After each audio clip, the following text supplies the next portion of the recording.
Scott Barry Kaufmann is a psychology professor who has taught at many different universities, including Yale and the University of Pennsylvania. And his work basically focuses on self-actualization.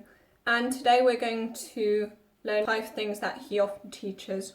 So the first thing he often talks about is something that he learnt from Abraham Maslow.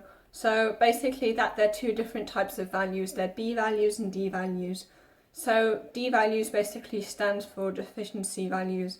And what he means by that is when we are motivated by D values, this motivation of ours comes of a sense of deficiency, of a sense of lack. When we really feel like we really need something, addicts would be very motivated by D values.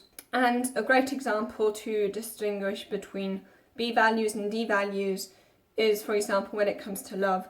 Basically D love, so love that is motivated by deficiency, by having a lack, that would be loving another person because you feel like you need them, or because you want to feel needed, because they offer something that you want.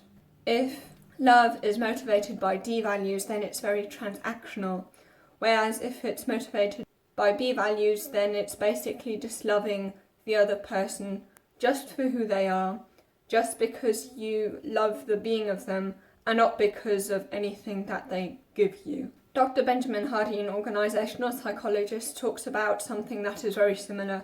He talks about how there's harmonious passion and obsessive passion. Obsessive passion is this kind of passion that you feel addicted and that you feel like you need something, and that is very similar to these D values. And the second thing that Scott Barry Kaufmann talks about a lot is that of course, when we hear narcissism, we often think of someone being overconfident, totally egocentric, but that's not the only form of narcissism that there is.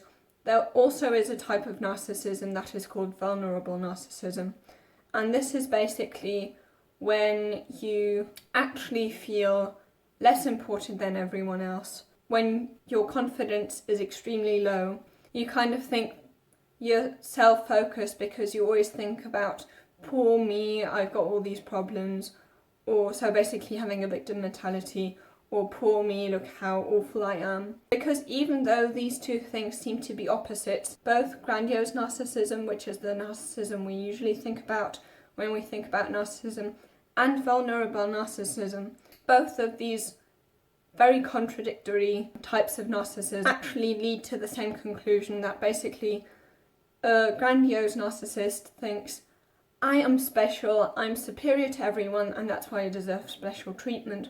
Whereas the vulnerable narcissist thinks, I'm worse off than everyone, poor me, I need everyone to help me, I need special treatment. So basically, even though they come from 2 different opposites kind of mindsets, they both come to the same conclusion, that they deserve special treatment. So basically that they're entitled to stuff.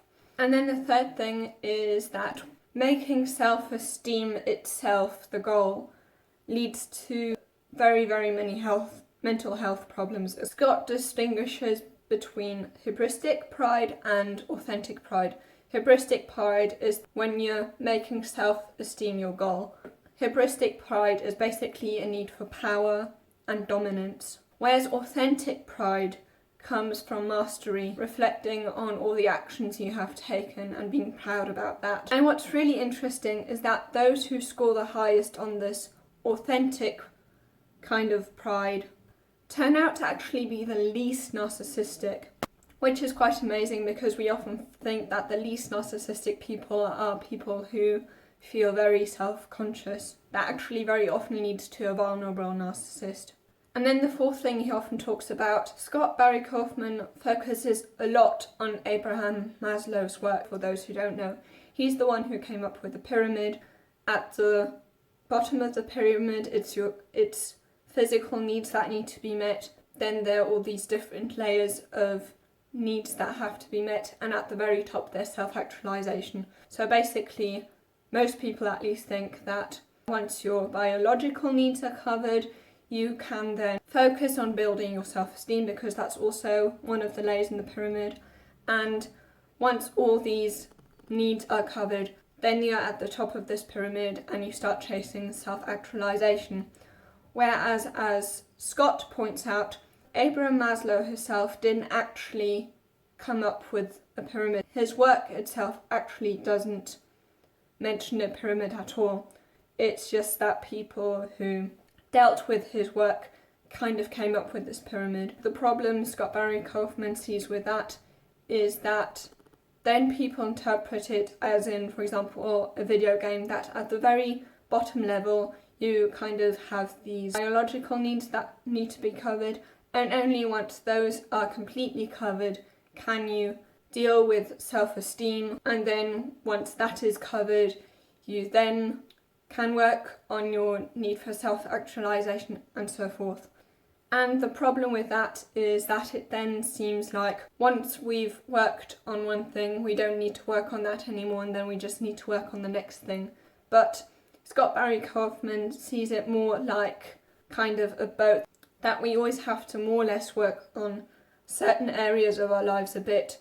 We can't just say, okay, now, for example, the self-esteem layer level is completed and now we go on to the next level. He thinks that we need to simultaneously work on all and try to progress in all these areas. That we always need to work on all these areas because, except maybe biological needs, there could always be a little bit of improvement.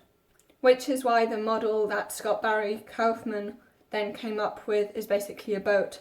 And the reason he chose a boat, that all these different layers are integrated and that we all have to work on them all together, and that they have to all work together in a way that this boat then can actually function the way it should, because once there's a leak in any one of these, the boat won't work anymore. So this boat is basically divided into different categories: the self-esteem and the connection and the safety layer being kind of the bottom bit of the boat, which then lead to security, and that we also have to work on purpose, love and exploration, and this would be the growth area. And we need security to feel like we can actually work on the growth area. Now, if you want to learn from another psychologist, then you can watch this organisational psychologist's work right here.